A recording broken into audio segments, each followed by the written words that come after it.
Hello everyone. Series molecular basis of inheritance part 13 का topic है protein synthesis. Protein synthesis means translation.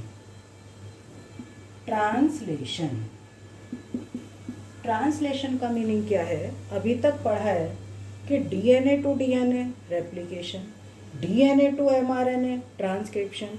तो इसका मतलब डीएनए की कोडिंग एमआरएनए में आ चुकी है और उस कोडिंग को, जेनेटिक इंफॉर्मेशन, जेनेटिक कोड को क्या करना है? जेनेटिक कोड को ट्रांसलेट करना है। उसको ट्रांसलेट करना है sequence of amino acid present in, किसके अंदर? अमीनो एसिड का जो सीक्वेंस है किसके अंदर प्रेजेंट है? Polypeptide chain. तो protein synthesis is a process by which genetic information present in nucleotide of mRNA is translated into different types of amino acids present in a polypeptide chain। इसका मतलब है कि genetic code जो है वो genetic code का एक तरीके से ट्रांसलेटेड हो रहा है कि वो अपने डीएनए, अपने कैरेक्टर्स को, जो भी उसको कैरेक्टर शो करना है, वो अपने कैरेक्टर्स को कैसे आगे भेजेगा। तो इस प्रोसेस को बोलते हैं ट्रांसलेशन या प्रोटीन सिंथेसिस। प्रोटीन सिंथेसिस की प्रोसेस मतलब mechanism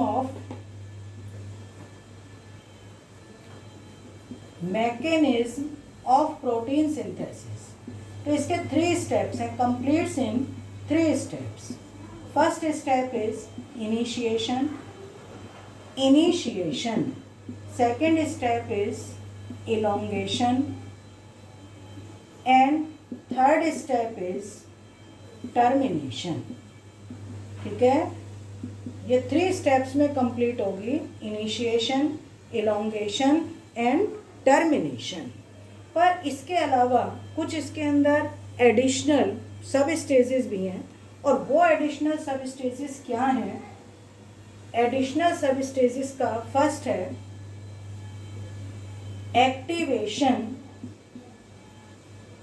activation of amino acid. Activation of amino acid, सबसे पहले कोई भी अमीनो एसिड होगा वो एटीपी से रिएक्शन करेगा, और एटीपी से रिएक्शन करके क्या बनाएगा? एटीपी मतलब अमीनो एसिड जो है एटीपी के मॉलिक्यूल से यहाँ पर बाइंड हो जाए। तो ये एक्टिवेशन ऑफ अमीनो एसिड। और सेकंड जो इसका पार्ट है वो चार्जिंग ऑफ, मतलब सेकंड पॉइंट है चार्जिंग ऑफ टीआरएनए और अमीनो एसाइलेशन ऑफ टीआरएनए।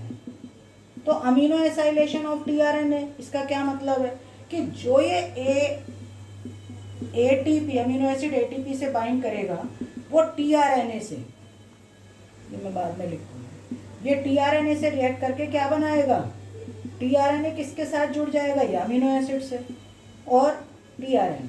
और यहाँ पर प्लस, जैसे एएमपी वगैरह होता है, यहाँ पर भी होगा एएमपी लिखना, एएमपी प्लस 2 फॉस्फेट अलग हो गए, तो ये एएमपी जो होगा एडिनोसिन मोनोफॉस्फेट वो फ्री होगा। इक्वेशन की फॉर्म में मैंने बता दिया कि 2 एडिशनल सब स्टेजेस हैं। सबसे पहले अमीनो एसिड एटीपी के साथ बाइंड होगा, अमीनो एसिड एएमपी बनाएगा, 2 फॉस्फेट रिलीज हो गए, इसको बोला जाता है activation of amino acid. Energetic हो गया। अब चार्जिंग ऑफ टीआरएनए या अमीनो एसाइलेशन ऑफ टीआरएनए में क्या होता है कि जो एएमपी लिखो, इसके टीआरएनए के साथ बाइंड करेगा, अमीनो एसिड टीआरएनए से अटैच्ड हो जाएगा और एएमपी फ्री हो जाएगा। ये एक एंजाइम की प्रोसेस है, enzymatic amino acyl synthetase enzyme, मतलब उसके प्रेजेंस में ये प्रोसेस होगी। ठीक है, तो ये 2 एडिशनल प्रोसेस हैं। अब इसके बाद क्या होता है कि इसमें किस तरीके से raw material for protein synthesis. अब रॉ मटेरियल बोलो क्या क्या होंगे, किस किस चीज की जरूरत है? सबसे पहले आरआरएनए, मतलब राइबोसोम ही लिख दो सीधे, राइबोसोम, एमआरएनए, टीआरएनए,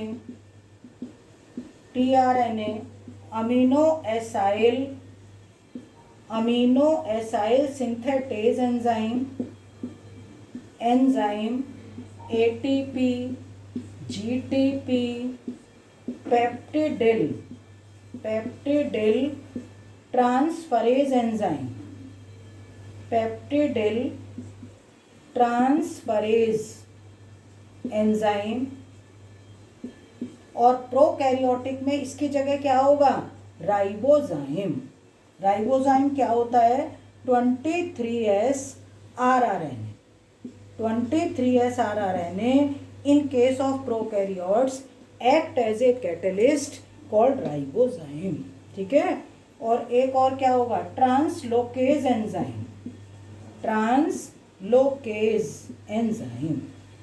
ये इसकी रिक्वायरमेंट है कि कोई भी चीज़ अगर तुम मान लिया किचन में ही हो, कोई हम डिश बनाने बैठ रहे हैं तो उसके लिए सारी रॉ मटेरियल चाहिए, कि हम कोई स्पाइसेस भी चाहिए, वह जो चीज़ हम बना रहे हैं वो भी चाहिए, घी तेल भी चाहिए, या उसको एनर्जी के लिए हमको गैस भी चाहिए। तो वही चीज़ है कि हम प्रोटीन सिंथेसिस के लिए किस किस चीज़ की रिक्वायरमेंट है। सबसे पहले राइबोसोम, जहाँ पर प्रोटीन सिंथेसिस होगा। Ribosomes are the protein factory of the cell. mRNA जिस पर कोडिंग होगी, tRNA जो अमीनो एसिड्स को लेकर आएगा। ये सारे एंजाइम एनर्जी, GTP की भी रिक्वायरमेंट है, ATP की भी, पेप्टिडिल ट्रांसफरेज एंजाइम और ट्रांसलोकेज एंजाइम। ठीक है। तो ये सारे इसके रॉ मटेरियल। अब इसका फर्स्ट स्टेप है, थोड़ा सा ये कॉम्प्लिकेटेड प्रोसेस है, इसको ध्यान से करोगे। इसका फर्स्ट स्टेप है मैकेनिज्म का इनिशिएशन। इनिशिएशन से पहले ये देखो कि प्रोटीन सिंथेसिस कहाँ होता है? राइबोसोम पर। राइबोसोम की 2 यूनिट्स हैं और दोनों यूनिट्स, एक लार्जर यूनिट है, ये लार्जर यूनिट, ये स्मॉलर यूनिट, दोनों यूनिट किसके प्रेजेंस में बाइंड होती हैं? मैग्नीशियम आयंस की प्रेजेंस में एक दूसरे से बाइंड होंगी। ठीक है बेटा, इतना चीज़ सबको समझ में आ रहा होगा। पहले मैंने तुम्हें रॉ मटेरियल बताया, सबसे पहले स्टेप हैं, एडिशनल स्टेजेस हैं। अब इसके बाद ये मैकेनिज्म के सारे डायग्राम्स मैंने बनाए हैं। अब इसमें किस तरीके से होगा कि राइबोसोम है और mRNA के ऊपर मैनी राइबोसोम भी जुड़ेंगे। तो एक स्टेज यहाँ पर ऐसी आएगी कि क्या बनते हैं ये? पॉलीराइबोसोम या पॉलीसोम। तो फर्स्ट स्टेप क्या होगा कि mRNA 5 प्राइम टू 3 प्राइम, सबसे पहले ये mRNA एनकाउंटर करेगा स्मॉलर यूनिट को। ये स्मॉलर यूनिट को एनकाउंटर करेगा mRNA, और initiation factor IF in prokaryote और EIF इन यूकैरियोट, इसके प्रेजेंस में यहाँ प्रोसेस स्टार्ट होगी। अब क्या होता है कि इस mRNA के ऊपर बहुत सारी कोडिंग है। मान लिया सबसे पहले UUU, इससे पहले भी है UUA, फिर इसके बाद और भी है UUC, फिर AUG, ये कोडॉन है AUG। इसके बाद ये यहाँ पे मैंने लिख रखी है GUC, GUG, फिर यहाँ पर UAA, मतलब बहुत सारी कोडिंग है। सबसे पहले मैंने तुम्हें बताया था चार्जिंग ऑफ, मतलब सबसे पहले एक्टिवेशन ऑफ अमीनो एसिड, फिर वो चार्जिंग ऑफ tRNA। जब इसने smaller unit mRNA smaller unit को एनकाउंटर कर लिया, बहुत ध्यान से समझना, बहुत इंटरेस्टिंग प्रोसेस है।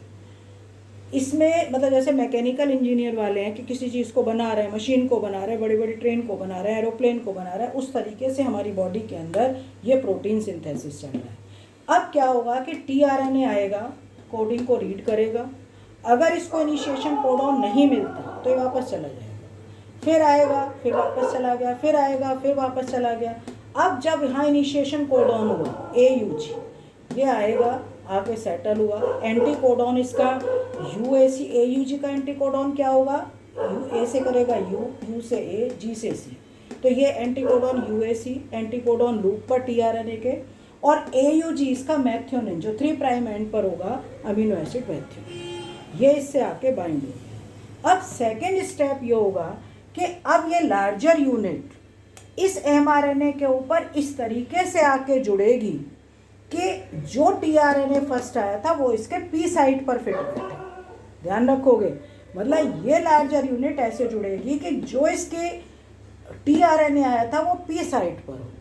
ठीक है, तो ये सेकंड स्टेप हो गया, लार्जर यूनिट। इस क्योंकि राइबोसोम का स्ट्रक्चर एक वीडियो में मैं सारे बता चुकी हूँ कि लार्जर यूनिट के पास 3 साइट है, amino acyl synthetase site, peptidyl transferase site, P site, इसको ए साइट और ये होता है एग्जिट साइट। थर्ड स्टेप क्या होगा, क्योंकि अभी ए साइट फ्री था तो ए साइट पर फिर टीआरएनए आया, इसकी कोडिंग को रीड करेगा। मान लो यहाँ पर GUC है, तो GUC जो कोडॉन होता है जेनेटिक कोड में जब तुम देखोगे तो ये वैलिन का है, तो वैलिन आकर इसका एंटी कोडॉन होगा CAG, ये आकर जुड़ जाएगा। ये थर्ड स्टेप ए साइट पर।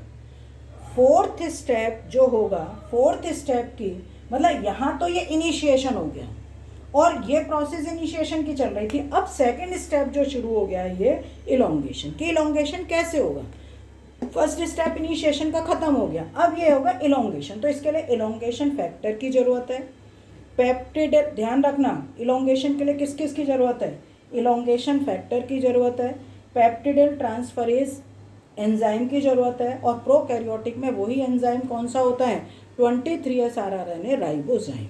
और GTP, यहाँ ATP की ज़रूरत नहीं है, यहाँ किसकी ज़रूरत है, GTP।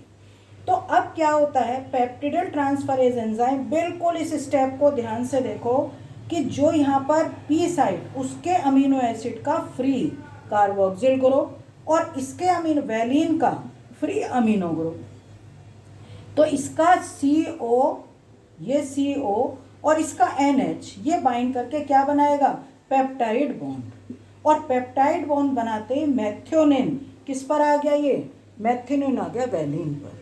ध्यान रखना, पी साइट के अमीनो एसिड का कार्बोक्सिल ग्रुप और ए साइट के अमीनो एसिड का फ्री अमीनो ग्रुप, ये पेप्टिडिल ट्रांसफरेज प्रोकैरियोटिक में राइबोजाइम की प्रेजेंस में पेप्टाइड बॉन्ड फॉर्म करके जो यहाँ पर ये मेथियोनिन जो भी अमीनो एसिड होगा, ये तो पहला है तो इसलिए वो इसके ऊपर आ जाए।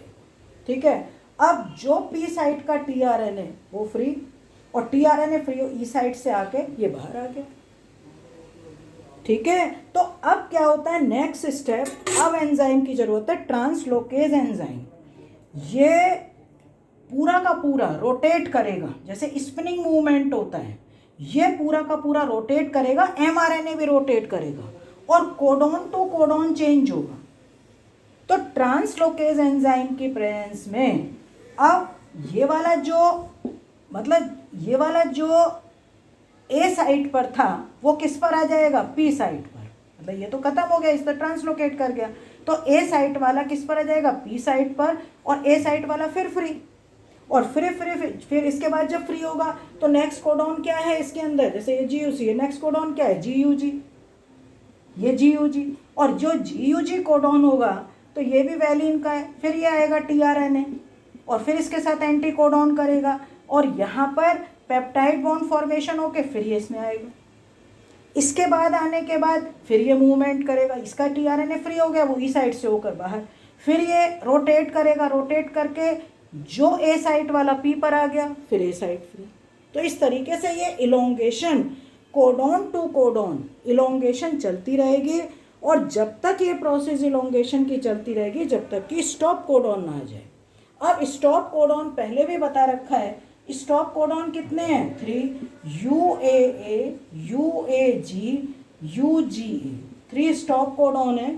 और जैसे ही स्टॉप कोडॉन आया तो इसका नो एंट्री, किसी भी टीआरएनए की यहाँ पे एंट्री नहीं है, क्योंकि ऐसा कोई टीआरएनए नहीं है, क्योंकि ये अमीनो एसिड है ही नहीं। और जब टीआरएनए नहीं होगा तो यहाँ जो वर्क करेगा वो टर्मिनेशन फैक्टर, ये मैं दोबारा लिख रही हूँ, ये टर्मिनेशन फैक्टर है, ये टर्मिनेशन फैक्टर या रिलीज फैक्टर बोल दो, ये इससे अटैच्ड होगा। ये स्टॉप कोडॉन है, कोई अमीनो एसिड यहाँ पर आ नहीं रहा है, इसको रिलीज करने का काम, मतलब यहाँ स्टॉप कोडॉन है, टर्मिनेशन फैक्टर जो होगा वो टीआरएनए को, जो टीआरएनए लास्ट वाला टीआरएनए उसको अलग करेगा और पॉलीपेप्टाइड चेन को अलग करेगा। और ये पॉलीपेप्टाइड चेन एक डायग्राम में मैंने पहले भी बताया था कि इस तरीके से, मैं दोबारा इसको, जो लास्ट में ये पॉलीपेप्टाइड चेन को अलग किया तो वो किस तरीके से अलग होगा, ये इसकी टनल से अलग होगी और टनल से अलग होकर ये पॉलीपेप्टाइड चेन किस में जाएगी, एंडोप्लाज्मिक रेटिकुलम। एंडोप्लाज्मिक रेटिकुलम इसको वेसिकल्स में फिल करके कहाँ भेजेगा, जीसी में, गोल्गी कॉम्प्लेक्स में। पर अब ये गोल्गी कॉम्प्लेक्स में कौन सी प्रोसेस होगी, प्रोसेसिंग, क्योंकि यहाँ पर सब तरीके के अमीनो एसिड जुड़े हैं, प्रोटीन की चेन बनी है, पॉलीपेप्टाइड चेन बनी है। अब किसकी ज़रूरत है किसकी नहीं ज़रूरत है, तो प्रोसेस्ड करने का काम कौन करेगा, गोल्गी कॉम्प्लेक्स। ठीक है, तो प्रोटीन सिंथेसिस की प्रोसेस में first initiation, second elongation and third is termination. ध्यान रखोगे, बहुत इंटरेस्टिंग है।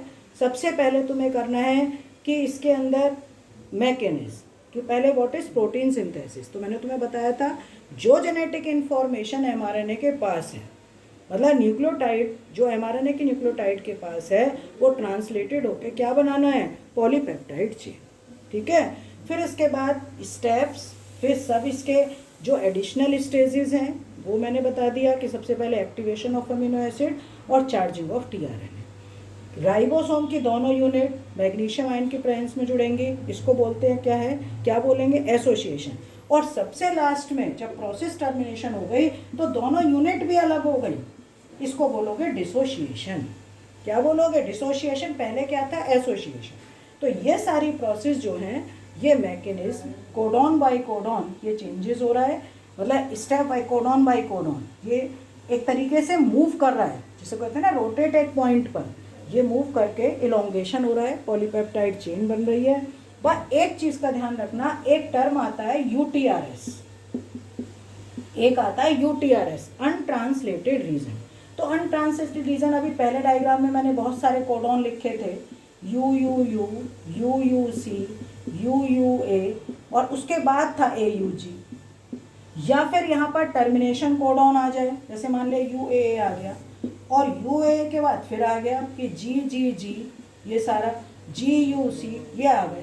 तो इनिशिएशन कोडॉन से पहले और टर्मिनेशन कोडॉन के बाद जितने भी कोडॉन होंगे वो अनट्रांसलेटेड, उनका ट्रांसलेशन, क्योंकि यहाँ से तो पहले प्रोसेस स्टार्ट ही नहीं हुई और यहाँ के बाद स्टॉप हो गई ये प्रोसेस, तो ये प्रोसेस ये ट्रांसलेटेड नहीं हुए, तो इनको बोला जाता है यूटीआरएस।